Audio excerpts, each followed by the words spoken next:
Young Frankenstein wasn't merely a comedy, it was a revival. A comedic masterpiece that parodied classic horror films, changed screwball comedy, and packaged it all in black and white. Yet, it faced constant challenges. The title barely survived, the studio despised the format, and one scene nearly got it rated R. These are 15 weird facts about Young Frankenstein you didn't know. And hidden behind the madness, a recognition by the Library of Congress. But for what exactly? So, sit back and let's rewind time. Number 1. The one scene that saved the screening almost got cut. Mel Brooks was convinced that putting on the Ritz was a little too jarring. It felt too Broadway. But he wasn't about to let it go. Brooks argued with Gene Wilder, pleading and begging him to remove it. Yet, Wilder held his cool, believing in the moment.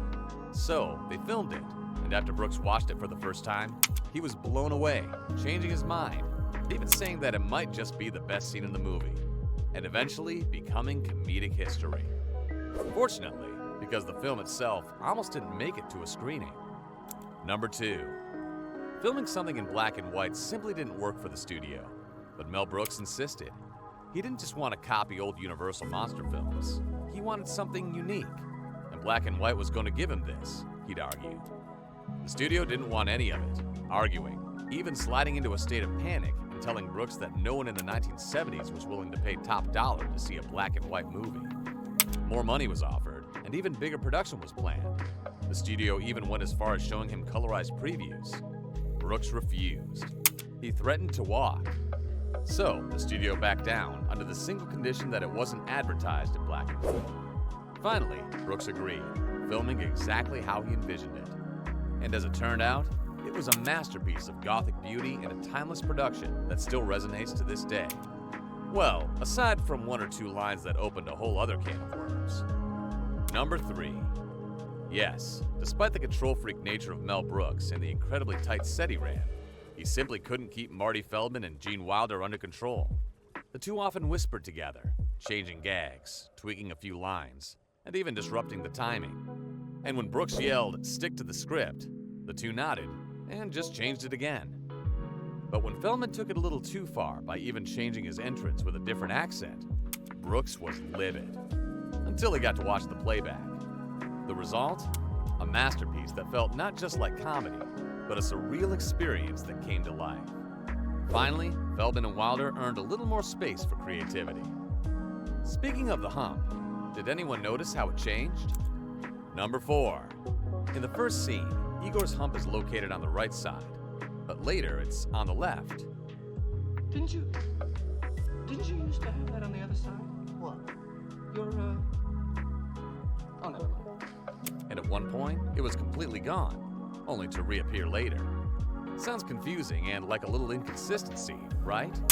Well, no. This was Marty Feldman's inside joke. Without telling anyone in the crew, he shifted the hump every couple of seconds. And when Brooks finally noticed, he just broke out in complete laughter, telling the editors to keep it as it is. The gag later became a gem without any explanation. Number 5. When the lab scenes came around, the filming crew had one big problem: the gear. Brooks didn't just want a parody, he wanted it to feel real, almost like stepping into an authentic 1930s horror film. But how could they make it authentic? Brooks had an idea. He tracked down Kenneth Strickfaden, the man responsible for building the original lab equipment for the 1931 classic Frankenstein. Strickfaden had it all: the arcs, switchboards, even the Tesla coils lying in a garage and completely covered in dust. With a little convincing, everything got shipped to the Young Frankenstein set, fitting the film like a glove, creating a true revival of the original film. With just a little extra humor from Cloris Leachman. Number 6. When Brooks met Cloris Leachman, he admired the cold, measured, witty, and somewhat blunt energy. Then she got the part and brought something different. It wasn't over the top, nor was it what Brooks had come to love. It was something else, stranger, quieter. But when she gave the character an unplaceable European accent, more Transylvania, it became dangerous. When she spoke, the crew cracked up. Gene Wilder was baffled, and Terry Garr even had to turn away. It made filming incredibly hard. So they made a choice. something never before seen in comedy. Instead of toning it down, they rolled with it, cutting out the laughter and creating one of the strangest and most hypnotic characters the film industry had seen at that time. And the horses, well, even they were startled by the name Frau Blucher. I am Frau Blucher. Number 7. Every time someone mentions the name Frau Blucher, the horses reared in fear, hooves in the air and ready to get out of here. The gag is one of the most easily noticeable in the whole film, but didn't just emanate from nothing. Brooks revealed later that the sound wasn't just for laughs. It was a memory from his childhood. A cold, hard, and intimidating sound that even Brooks feared. Yet, it became one of the longest-running gags of the film, hiding beneath it something more sinister. A fear, a memory, and an unhealed scar that simply never faded. Perhaps that's why Brooks never got a cameo for himself. Number 8. Mel Brooks is known for always having some sort of cameo in his films. First, there was Blazing Saddles.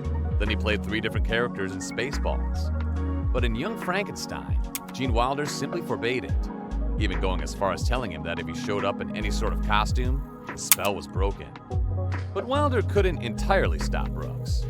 Those with a keen sense of hearing can still hear the echoes of Brooks' voice as a howling wolf, a screaming cat, and even the call of a train in the very distance.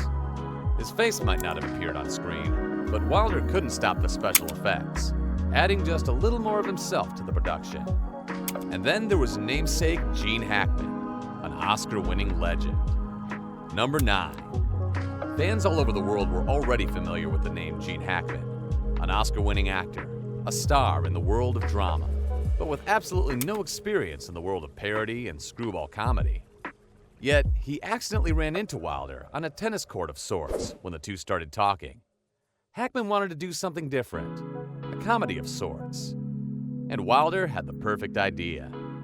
He was cast as a blind hermit, pouring wine, breaking furniture, and even burning the crotch of Peter Boyle. The role became iconic and was one of the most memorable cameos in film history. It was a role that transcended the film, much like everything else that didn't have the advantage of special effects. Number 10. Young Frankenstein had an eerie and dark feeling to it. Thunderstorms, howling wolves, and even the sound of a screeching cat.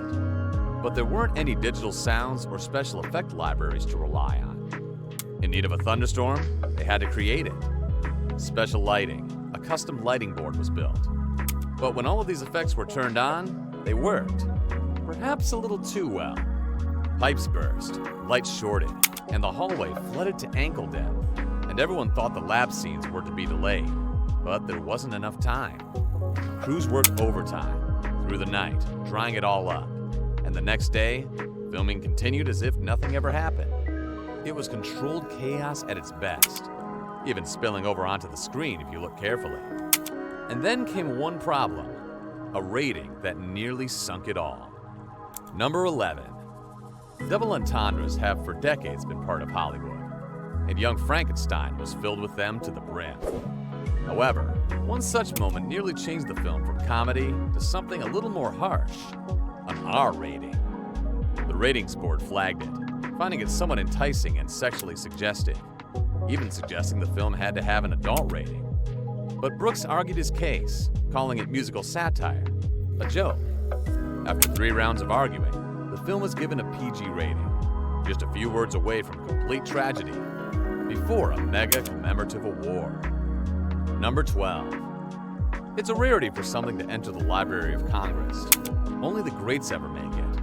And Young Frankenstein was never intended to be an Oscar-winning film. It was a simple parody, a hoax, a complete ripoff of the original 1931 film. But amid the filming, Brooks and Wilder did something right. They hit a sweet spot, resonating with fans and transforming the filming industry into something different, earning 2 Academy Award nominations, unfortunately losing both to the towering Inferno. Yet, it was later recognized when, in 2003, the Library of Congress selected Young Frankenstein for preservation in the National Film Registry for its cultural, historical, and aesthetic significance, even inspiring a legendary rock band. Number 13.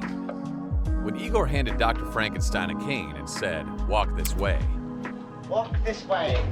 it was supposed to be a throwaway line. But Wilder limped off in the exact same way down the stairs before stopping and realizing. The joke landed. Audiences loved it. But it didn't just stop there. A year later, Aerosmith released the song "Walk This Way," with fans immediately stating that it was inspired by the exact scene. The band never confirmed it, nor denied it, especially given the timing of the film and the song. It might be true, adding even more value and suggesting just how big a cultural impact the film had on the rest of the entertainment industry. But we haven't even mentioned Terry Garr. Number 14. The name Terry Garr never came up during the original cast selection. In fact, the choice for actors was already made, and with someone more dramatic, they believed it would anchor the character of Inga. But tensions flared behind the scenes. Disagreements popped up about the script, the tone, and more importantly, the direction. So, the role magically opened up again. Now there was a gap, and Gene Wilder knew how to fill it, so he recommended Terry Garr. She arrived, no fanfare, no rehearsal, and no audition, smashing the first attempt before anyone even explained the film. Inga was transformed from a punchline to a woman in on the joke, warm, playful, a little bit comedic. She was immediately cast, and whatever they planned for the role initially was simply scrapped. Terry Garr became the role, not as a replacement, but as someone who transformed it into something iconic. But what happened to the monster's boots? Number 15. Everyone knows just how massive the monster's boots were. They were huge, uncomfortable, and heavy enough to throw anyone off balance. But following the shoot, Mel Brooks took them home, not as a souvenir like many thought, but as a statement. Yes, Brooks literally wore the boots to dinner parties, even struggling through cocktail parties with the rich and famous. When asked why, he smirked and spoke. "They make me feel taller and funnier." It wasn't just a prop, but something iconic that didn't just belong to the monster. It was part of the man who brought it all to life. And who are we to deny him for living his best life? Now, Young Frankenstein isn't the only film to transcend Hollywood. What William Shatner did almost destroyed Star Trek. But you can find out by watching it next.